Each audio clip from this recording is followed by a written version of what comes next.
Welcome to the Black Romance Writers Audiobook Corner, where love, intrigue, and fantasy are only a click away. So please sit back and enjoy. And don't forget to subscribe, like, and share. You can also leave a comment below if you like.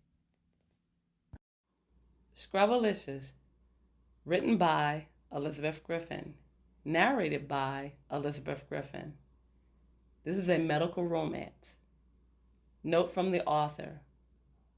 Because I'm recording this audiobook using my phone, I suggest that you listen to it using my playlist on YouTube. That way you can enjoy without continual interruptions.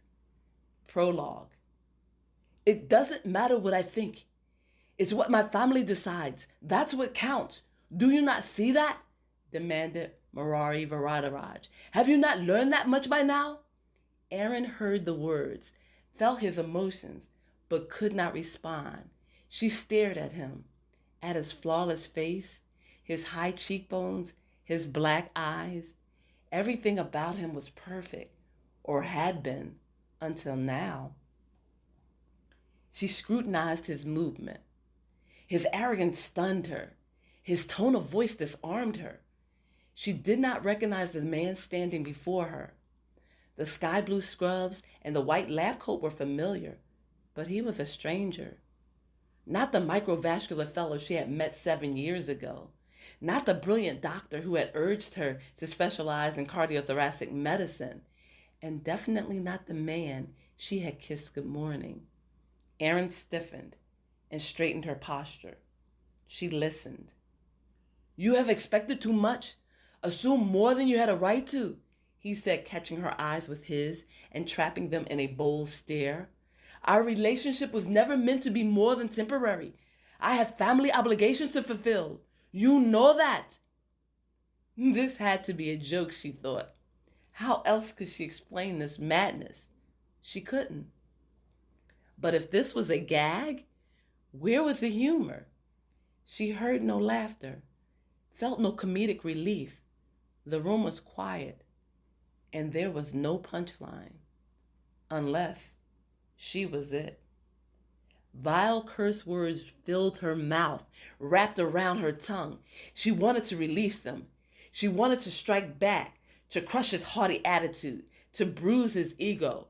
But she waited.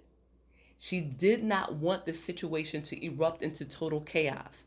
He was already standing in the middle of her office and yelling. The doors to the surgical office suite were closed, and most of Aaron's staff was at lunch. She was supposedly at lunch too, but her food remained untouched in a vinyl bag on her desk. Murari moved closer to where she sat.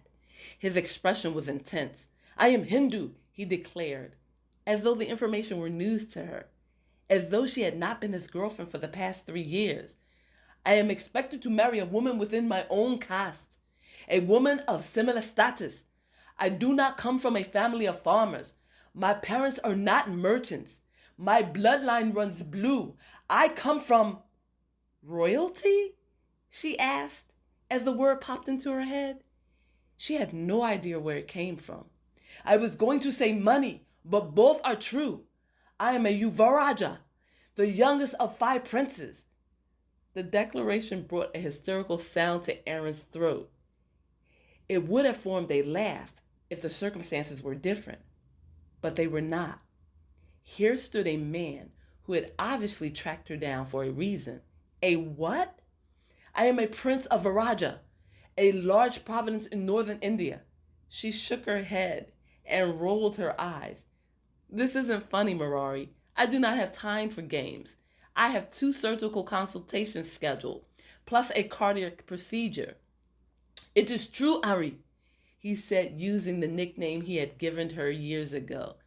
Aaron dismissed the term of endearment and focused on his words. I never mentioned it because I was living in this country, trying to fit in with everyone else.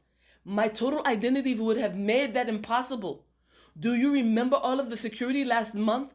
The VIP touring the hospital? It was my uncle, Dr. Nagar Seth. A startled look crossed Aaron's face. She did remember the man. Marari continued speaking.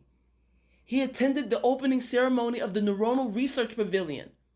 The hospital was on temporary lockdown. The Philadelphia Police Department was everywhere. Our own security was on high alert. No one made a move without permission. I do not want to live my life like that, to learn under those conditions. So you have been deceiving us all? Aaron's voice rose in volume. I asked you about him. You said he was a surgeon from your country. You didn't say he was family. You never mentioned that you were related. Aaron grasped for comprehension. Her world was suddenly spinning faster and changing direction. Her boyfriend was no longer a microvascular surgeon, but a prince? A prince who had just insulted her family and accused them of being beneath him? Hadn't he just referred to her as a descendant of farmers, a sharecropper's daughter? Her temper began to blister. She knew a little about the caste system of India, which strongly influenced the people of that region of the world. Aaron was aware of the fact that many Indian people still practice segregation. They were very reluctant to socialize or even marry outside of their class. She learned in college of the 4 occupational classes a person could be born into. The young surgeon had even taken specific world history courses in order to understand the man that she was now in love with. She wanted to learn about his culture, his beliefs, so she studied them both.